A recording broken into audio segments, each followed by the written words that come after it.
Israeli PM का power देखो।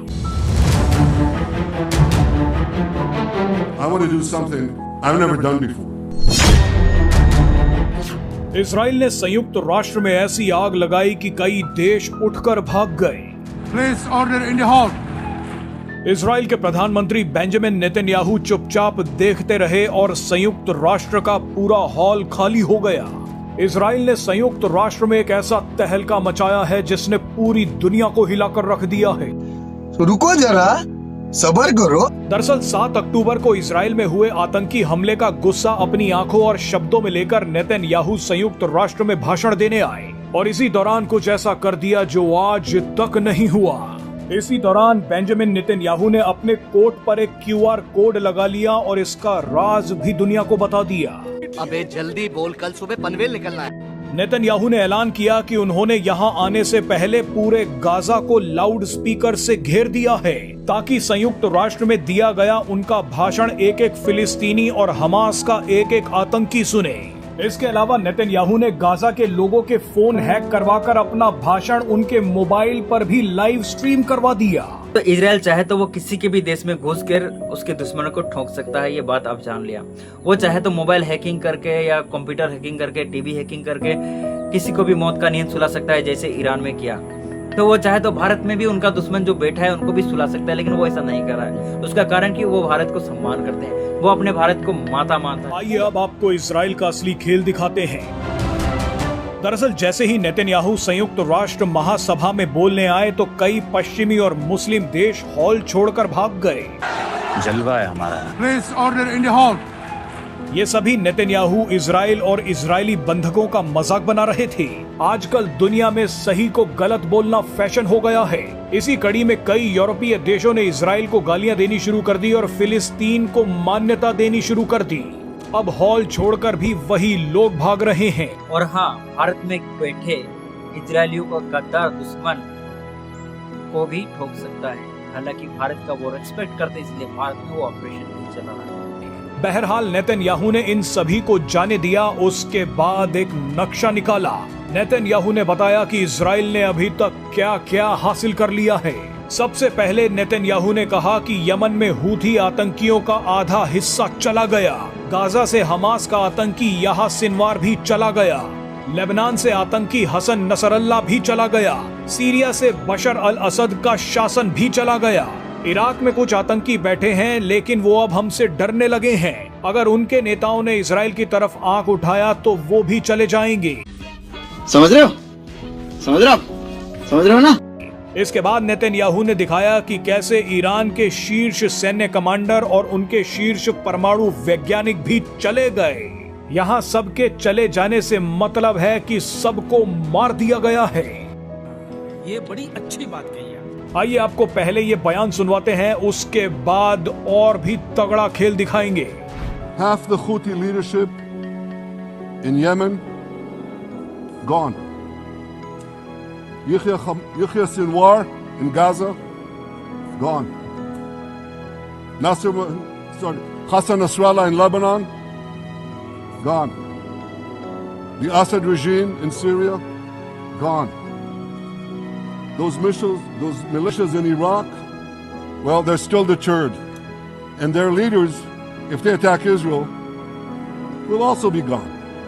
और अभी तो रुको, क्लाइमैक्स अभी बाकी। And for Iran's top military commanders and its top atomic bomb scientists, well, they're gone too. बड़े खतरनाक लोग हैं। इतना कहने के बाद बेंजामिन नेतन्याहू ने 2 और बड़े ऐलान कर दिए। पहले उन्होंने अपने कोट पर एक QR कोड लगा लिया और उसके बाद बताया कि मैंने यहाँ आने से पहले एक बहुत बड़ा खेल कर दिया है। पहले इसी खेल के बारे में बात करते हैं, उसके बाद QR कोड पर आएंगे। नेतन्याहू ने कहा कि मैंने यहाँ भाषण देने से पहले गाजा को चारों तरफ से लाउड स्पीकर से घेर दिया। क्यों? अभी बताता है भाई, अभी बताता है। अभी तुम उंगली किया ना, अभी बताता है। ताकि एक एक फिलिस्तीनी के कानों में मेरा बोला गया एक एक शब्द जाए। मैं ये भी चाहता हूँ कि मेरे शब्द उन इजरायली बंधकों तक भी पहुँचे जो अभी भी गाजा की गुफाओं में कैद हैं। मैं उनसे कहना चाहता हूं कि आप चिंता मत करिए, हम खामोश नहीं बैठे, हम आपको बचाने आ रहे हैं। सबके साथ हलाला करेगा तो यही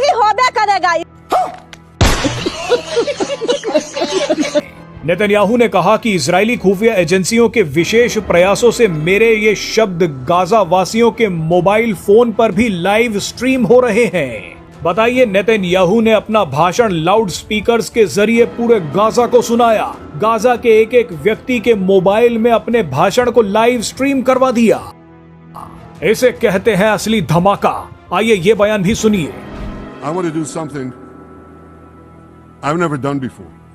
I want to speak from this forum directly to those hostages through loudspeakers. I've surrounded Gaza with massive loudspeakers connected to this microphone in the hope that our dear hostages will hear my message. बहरहाल अब आते हैं QR code पर।